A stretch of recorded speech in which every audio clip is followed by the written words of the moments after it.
Hello, you're listening to Storytelling Saga, the podcast that shares stories. I'm your host, Allie, and this week I'm discussing Pitch Perfect. This movie was written by Kay Cannon, who also wrote the sequels, Pitch Perfect 2 and Pitch Perfect 3. She also was a writer on 30 Rock and New Girl, and she created a show called Girl Boss. But Pitch Perfect is actually based on a book by Mickey Rapkin. I didn't know that. But this movie is such a funny, feel-good movie. The sequels, unfortunately, are nowhere near as funny or memorable. I haven't seen the entirety of Pitch Perfect 2 or Pitch Perfect 3, but from what I did see, they're just forgettable. Nowhere near as good as this first movie. And this movie opens with the Troublemakers singing Please Don't Stop the Music by Rihanna. They're performing at the finals at Lincoln Center in New York City. And then we meet the commentators, arguably the most hilarious characters in this movie.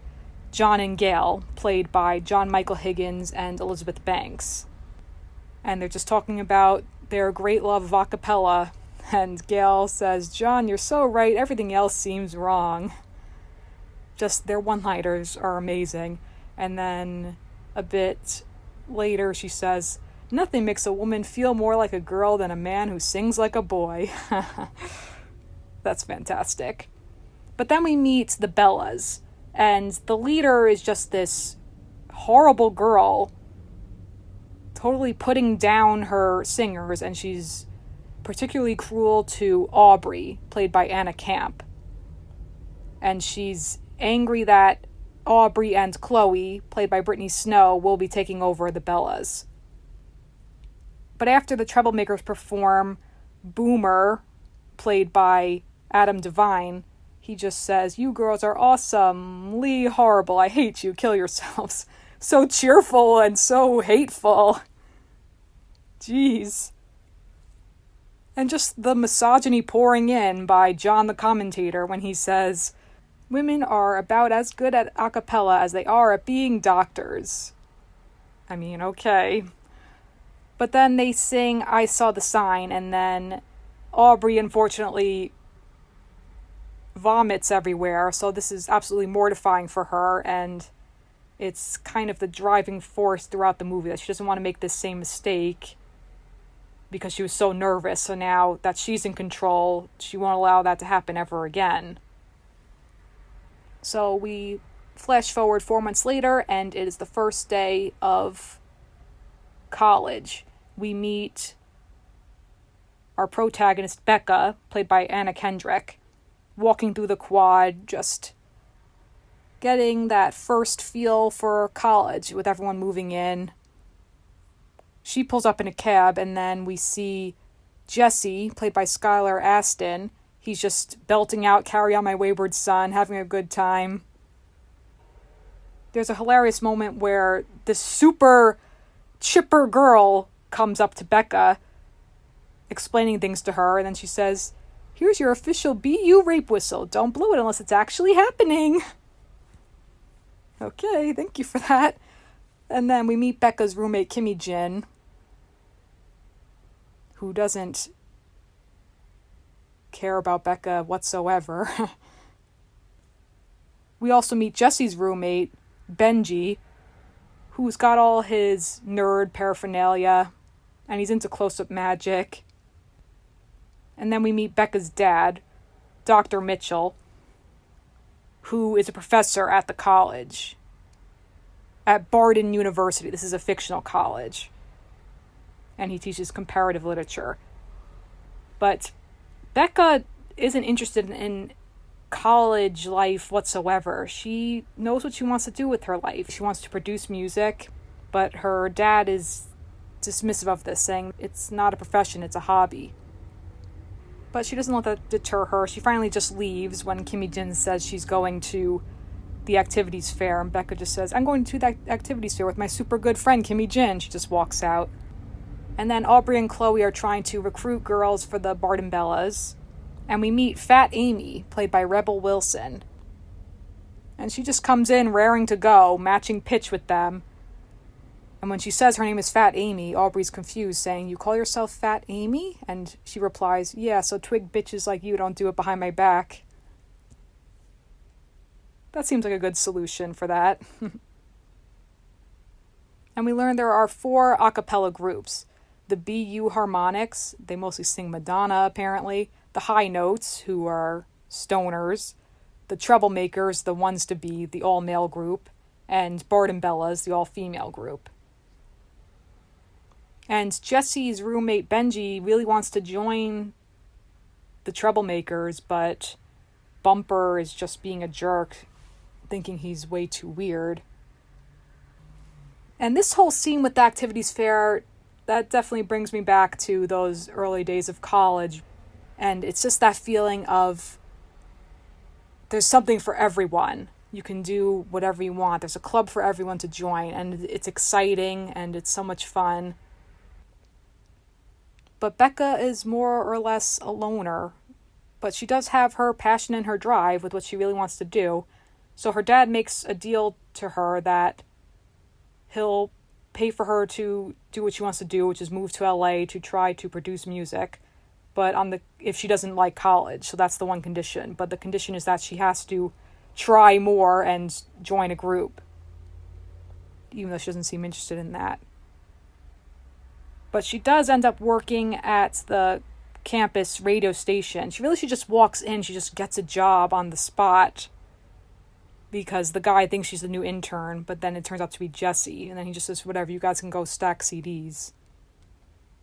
So then in a later scene, Becca is singing Titanium, and then Chloe just pops in on in the shower, just being all awkward, but she doesn't care at all. And she just harmonizes with her, and she's so excited. She's saying, "Oh, you have to sing." Because earlier she had asked Becca if she was interested, but Becca says she doesn't sing. But of course, it turns out she does sing. At the end of that scene, it's just so funny when just a guy comes in saying, "You have a lovely voice," and Becca just says, "Thanks." Like, no personal space for her, just no shame with these guys. And so then in the audition scene, none other than McLovin introduces it. I mean, it's the same actor, Christopher Mintz-Plasse. Apparently his character's name is Tommy in this movie. I don't think that's ever mentioned, though. I had to look that up. But he's McLovin, whatever. McLovin from Superbad.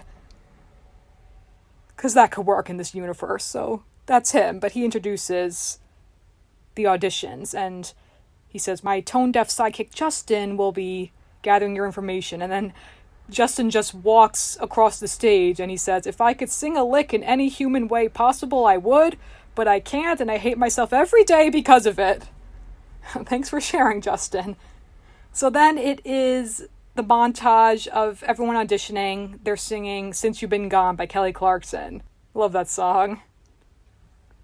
But we meet some of the characters who will go on to be in the Bard and Bellas, including Cynthia Rose and Stacy, who says, "My hobbies include cuticle care and E-Network." And Jesse also sings, and Benji. Oh, and of course, Fat Amy, but also this girl, Lily Ona Kuramara, who speaks so softly you can't even hear her. She speaks in whispers. You can barely hear her. But when she introduces herself, she says she was born with gills like a fish. After everyone auditions, then you just hear, he's McLovin in my mind. McLovin saying, "I'm really not impressed this year, guys." But then Becca does come to the auditions, and she's saying she didn't know she had to prepare for that song. But they say, "Oh, that's okay, sing whatever you want." So she takes the cup, and then she sings that song. It's just an original song, Anna Kendrick singing this song. It's called Cups. "You're Gonna Miss Me When I'm Gone," that song. And so then we see initiation. We see who made it into the Bard and Bellas. Becca, of course, made it in. Also Lily, Fat Amy, that girl Cynthia Rose, Stacy. And we see Jesse made it into Troublemakers, but sadly his roommate Benji didn't. But Aubrey says from the get-go, she has them all repeat this vow, saying, I solemnly promise to never have sexual relations with a troublemaker, or may my vocal cords be ripped out by wolves. So that is absolutely forbidden. But then they're all just having a good time, mixing, all just getting drunk afterwards. We see Bumper and his friend Donald, who frankly doesn't have enough lines, but he's a good character from what little we see of him on screen. And then there's the interaction with Bumper and Fat Amy, where he says, you're probably the grossest human being I've ever seen, so I have a feeling we're going to kiss. Is that a good feeling? And Fat Amy, she replies, I sometimes have a feeling I can do crystal meth, but then I think, better not. So there you go. I mean, he's so rude and cocky, Bumper. He's terrible. But then it's sad, though, when they're all singing Gotta Keep Your Head Up, and then it just pans to Benji alone in his room, singing by himself because it's happening right outside. This whole big celebration happening right outside his dorm. It's so sad, poor Benji. For now, he has his moment later on. But Aubrey is just super controlling with the Bellas, and because she just has this vendetta, she wants to win desperately, and the Troublemakers are the current champions. But Lily then asks, what happened last year, and do you guys want to see a dead body? But no one can hear her. It doesn't, all those things just go right over everyone's heads. But then they see that she puked on stage, so she's trying to redeem herself. But because of that, she's so uptight, and this is her arc throughout the film, that she needs to let go a little bit more. And Chloe, for that matter, is trying to stand up for herself, because Chloe really is also the leader here too, but really it's Aubrey with all the power, with all this drive that is basically not helpful for the group, because she's so domineering and she's so adamant about sticking to this set list that they had already done the year before with these old songs. And Becca keeps telling them that they need to be individual, they need to try something new, but Aubrey refuses. And so there's a montage with the song Starships by Nicki Minaj. They're doing voice exercises, running up and down the steps. They're walking in heels. But as they're doing all that, they're showing off their own skills. But Aubrey is just very strict, wanting them to stick to her choreography. And we get the first instance, which happens a few times throughout the film, where they say, she tells them to put their hands in and to sing on 3. They go 1, 2, they keep messing that up. Like on 3 or after 3. That happens quite a few times. And Aubrey's just annoyed at Becca in particular, because she's saying, I know you have a toner for Jesse. And Becca's saying, a toner? And she's saying, a toner, a musical boner. She's just cracking the whip. But Becca's just saying, well, you already kicked out 2 girls. I think you need me more than I need you. And then when they first sing together as a group, they're not in sync at all, and they have a lot of work to do. But then Chloe reveals she has vocal nodules, nodes. So that affects her singing. And then Fat Amy just says, at least it's not herpes, or do you have that as well? She's got some hilarious lines throughout the movie too. And then we see more of the romance blossoming between Jesse and Becca. They're messing around in the campus radio station. Jesse just making her laugh with holding up all these different album covers. It's cute. Because he's very much the fun-filled guy, and she's kind of dark and brooding, but opposites attract. And he's really cute, Skylar Astin. He's good looking. But then there's a cute scene where Jesse and Becca are sitting on the quad together, and he says he wants to score movies. That's his career aspiration. And he shows Becca these 5 movies: Jaws, E.T., The Breakfast Club, Star Wars, and Rocky. He says that, in his opinion, those are the best scored movies of all time. And then he's amazed to find out that she doesn't like movies but she says, well, she gets bored and she doesn't make it to the end because they're so predictable. And then there is a fun scene, the riff off, where each of the a cappella groups are doing this sing off in this empty pool, which is interesting too. What's up with this empty pool and how are they allowed to use it? But it's just an interesting setting. And they just have a riff off. The first category is ladies of the 80s. You got the Troublemakers kicking it off with "Oh Mickey, You're So Fine." Then it's "Like a Virgin," "Hit Me With Your Best Shot," etc. But then that high notes, one of those people singing "It Must Have Been Love," but then they get cut. Because the way the rules of this works is that you have to sing using a word from the other person's song. So then you take over from bouncing off from whatever word they had just said. Then they sing songs about sex. You got Cynthia Rose singing S&M by Rihanna, the Troublemakers singing Let's Talk About Sex, Stacy singing I'll Make Love to You, Jesse singing Feels Like the First Time.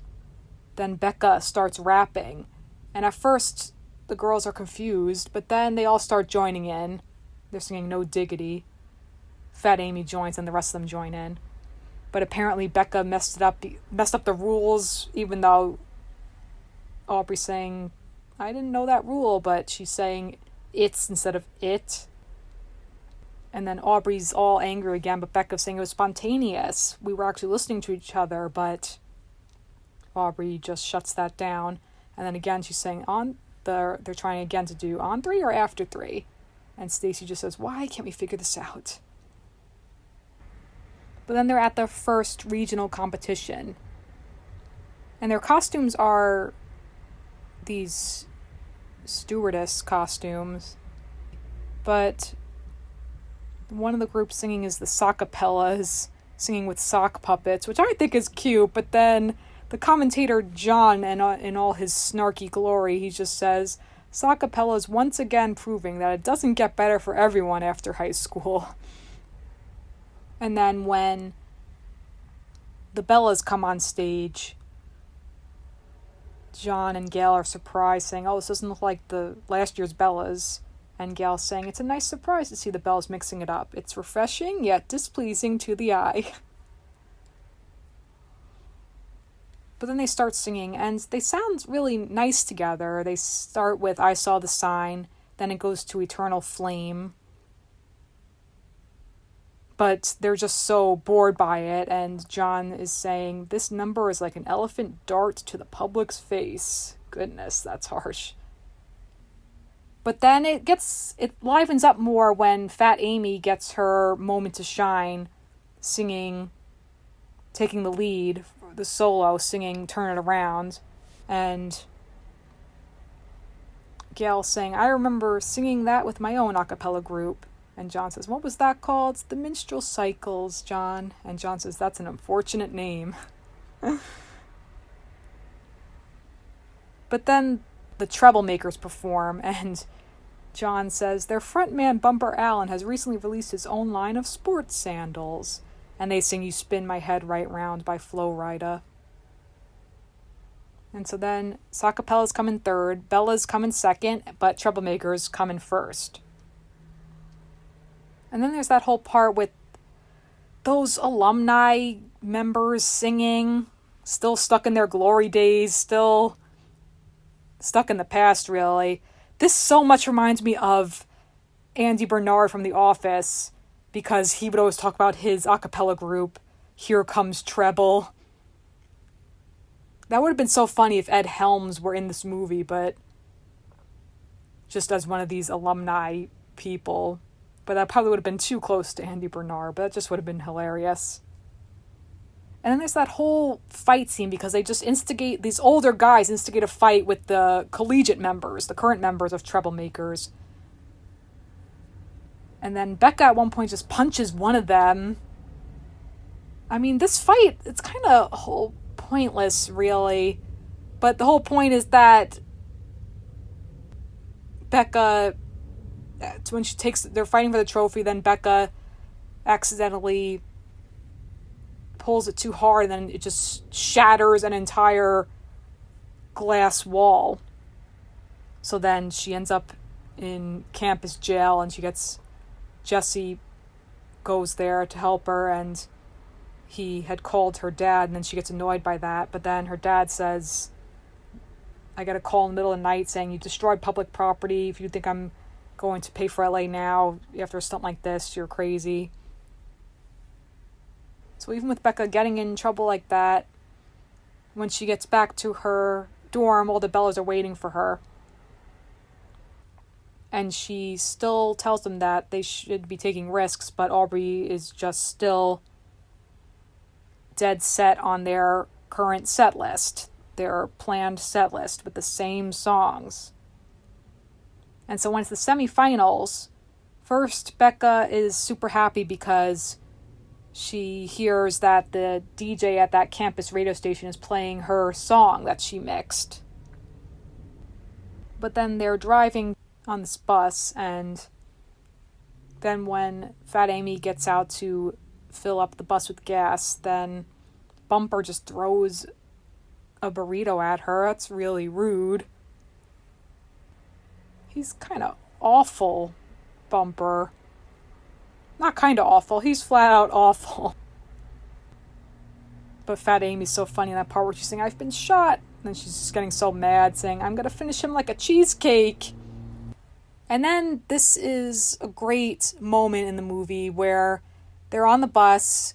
Chloe is just humming to herself, listening to music. And then she starts singing Party in the USA by Miley Cyrus. And one by one, they start joining in. So this highlights when they are spontaneous, when they're just in the moment singing, they just harmonize with one another and they sound amazing. And then they all are singing, and then at one point they all stop waiting for Becca to join in, and Becca is just kind of smirking, laughing, but then she does join in, and they crush it. But when their bus runs out of gas, because Fat Amy was distracted after getting pelted by a burrito, terrible, then they have to swallow their pride, and they call the Troublemakers, because Fat Amy says she has Bumper's number, and Aubrey's saying, why do you have his number? And she's just saying, without actually answering. But then there's just a random part where Lily is talking to that guy, Donald, and she just says, I set fires to feel joy. And he says, that's adorable.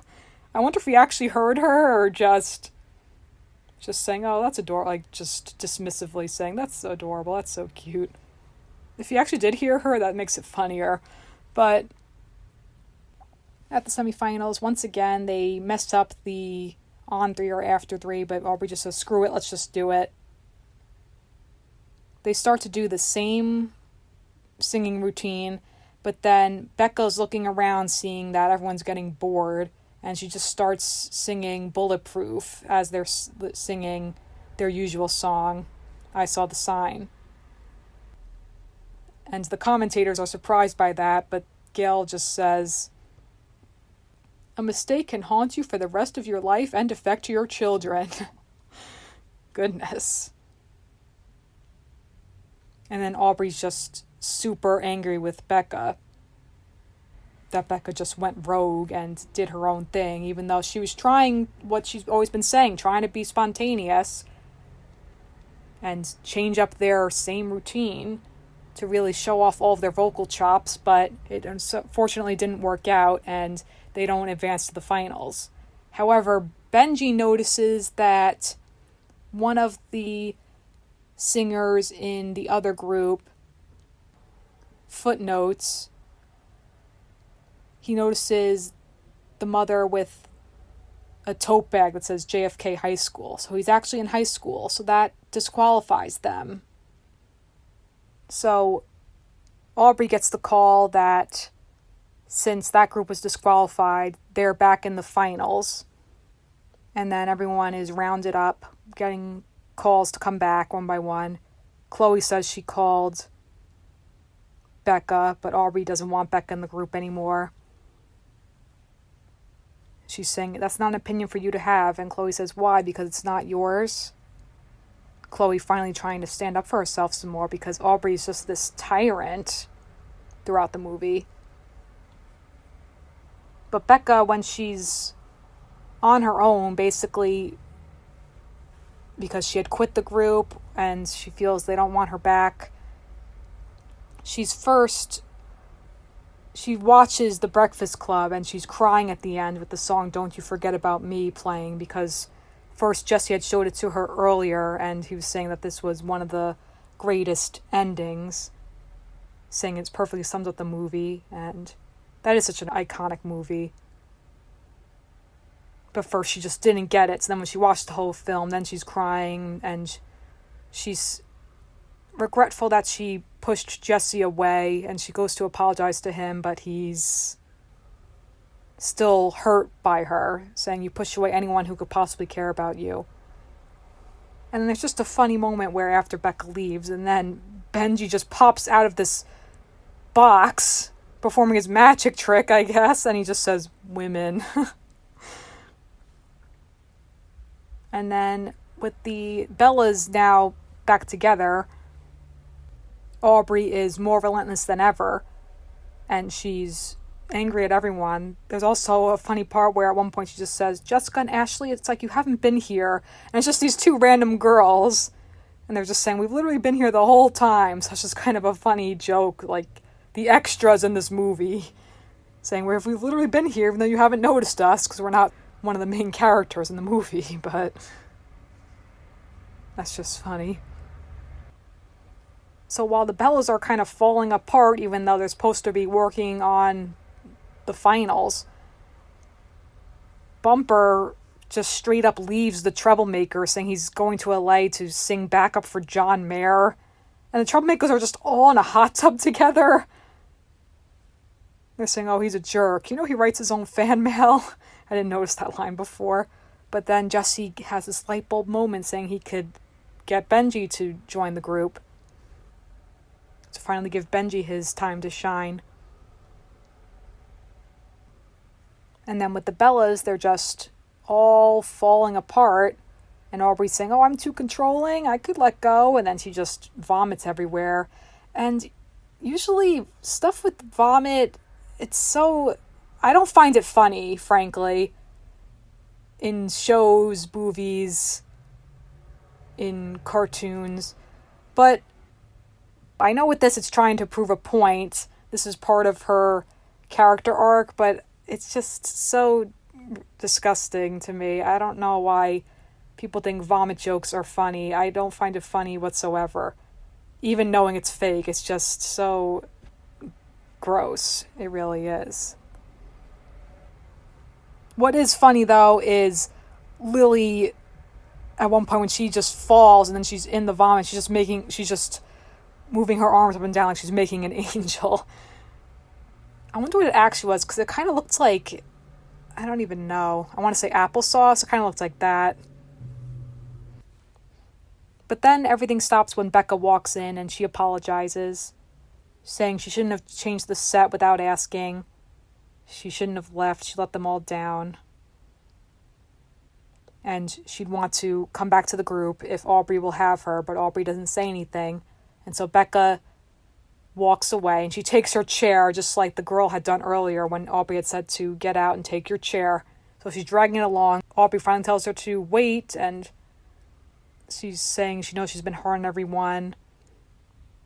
She's basically desperate now. She has to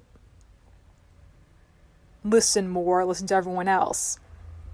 And so Becca's slowly taking control, and so everyone confesses something. that girl Stacy first says, "I have a lot of sex." And Becca's saying, "Okay, that was a bad example, but we can all say something about ourselves that nobody else knows." Cynthia says, "For 2 years I've had a gambling problem after I broke up with my girlfriend." Lily says, "I ate my twin in the womb." Fat Amy says, "Oh, I'm an open book, except my name isn't Fat Amy, it's Fat Patricia." What a random thing to lie about. I don't know. Becca's saying, "I never had friends who were girls, but I do now, and that's cool." Chloe's saying, "I had my nodes removed. I can't sing higher than a G sharp." So now they're all closer to one another, and Aubrey's saying, finally turns to Becca, saying, "What do we do?" Knowing that she has to give up control if they want to win. So she throws her the pitch pipe and it lands in the vomit. That is disgusting, but knowing it's fake makes it okay. So they go back to the empty pool and they just start all singing together. They sing "Just the Way You Are" by Bruno Mars. That's such a nice song. I kind of forgot about that song because it's from years ago and it was so huge. It used to be played on the radio all the time, but haven't heard it in a while. That's a great song by Bruno Mars. And then Becca layers in "Only Just a Dream." And then they finally are all really coming together as a group, proving that they have what it takes to win.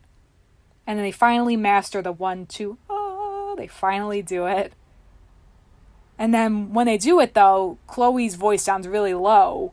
And she's so surprised, and it's because of her nodes, that her nodes have been removed. So now she can hit the bass notes. So that'll be a strength for them. And then it's just a funny part where Lily is just speaking at normal volume at last. And she says, "I think I have something that can help us out." So then at the finals, there's the song, Final Countdown. And first off, what is cute is the Bellas are each wearing their own variation of their stewardess costume. So although they have those costumes, they've each made it their own to express their individuality. And there's still some tension between Becca and Jesse when they just see each other. Becca just wishes him good luck, and he does to her. And first the Troublemakers perform. And they give a good performance. And then Benji has his moment to shine. He's a really good singer, too. He sings "I've Got the Magic in Me," of course. And they sound great. But not as good as the Bellas, of course. Before they perform, Fat Amy just says to them, "Even though some of you are pretty thin, I think you all have fat hearts, and that's what matters." And that's sweet. So now Becca is the leader. She's got the pitch pipe. And she counts it down for them to all start singing. And Aubrey starts with the song "Price Tag." And it's just such a great montage. This whole performance, it really is that feel-good movie that brings the whole movie together. They've all grown and learned from this experience. They've all gotten closer, this group of girls. And it's a nice message of expressing yourself to show off your true strengths. And in doing that, you can all help one another and thus become stronger as a group.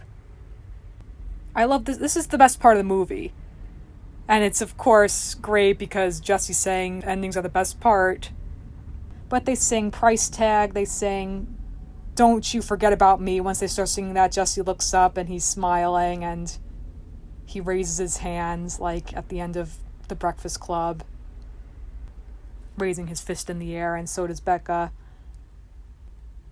And Aubrey literally lets her hair down. She lets go. She's having a great time singing, and they're all just killing it. And they all have their own unique talents. Lily beatboxing, Cynthia Rose rapping, Stacy doing some ballet, Chloe hitting the bass notes. Then it goes into the song "Tonight We Might Not Get Tomorrow." That's a great one. Fat Amy having her moment, and a little bit of "Party in the USA," which I hadn't noticed before, just the line "Party in the USA" in there. Just a great mashup. Everyone dancing, everyone cheering them on. Even Gail and John. Gail's playing John's calf like a guitar, like strumming his calf. I love that. That's so cute. Just ends with them, let's do it tonight. And everyone's cheering. They got a standing ovation. It leaves me smiling, that whole scene. I love it so much. It's great. They're all grinning ear to ear. Aubrey hugs Becca. It's just all comes together so perfectly for them. And Gail and John are raving, and Gail saying, I think we have just seen some a cappella history being made tonight, John. And John says, and from an all-female group, Gail, I could never have called this one. And Gail says, well, you are a misogynist at heart, so there is no way you would have bet on these girls to win. And John says, absolutely. I love how they just maintain that cadence, that commentator voice as they're saying this stuff. It's great. But then after they perform, they go off stage, and Becca goes up to Jesse, and he's saying, told you, endings are the best part. And she says, you're such a weirdo. And they just kiss. It's so cute. And then flash forward 6 months later, we see McLovin again. He is McLovin. Tommy in this film, but he is McLovin, true and true. He says, I was rejected by the army, stuffed in a Dora the Explorer backpack, and shoved into the girls' locker room wearing nothing but suspenders. But no matter, I am in the world that I love. You do you, McLovin. You do you. And it's a good reveal where he says, the recent ICCA national winners get to pick this year's audition song. And then you just see the Bellas looking at each other, whispering, and then Becca just says, all right, nerds, let's go with, and it cuts to the credits. That song, We Came to Smash. It's great. It's just such a fun movie. As I said before, a fun, feel-good movie. That just puts you in a good mood. The ending is amazing every single time. And it just highlights the importance of spontaneity, and when you show off your true strengths, you all come together as a group, and they become unstoppable, and they win it all, and it's awesome. And with that, that's going to conclude this week's episode of Storytelling Saga. You can follow the podcast on Facebook and Instagram at Storytelling Saga, as well as on Twitter at Storytell Saga. You can also send me any questions, comments, or writing prompts by leaving me a message in the contact section of storytellingsaga.com, or by sending me an email at storytellingsaga@gmail.com. Also, you can now listen to the podcast on Stitcher, so I'm expanding my reach for this podcast. Next week, I thought I'd bring it back to basics. I'm going to share a new short story I wrote. It's been a while since I've shared a story, especially an original one, not based on an existing property. So I'm going to share a new short story I wrote. It's called A for Abigail. Until then, thank you for listening, and remember, write what you love.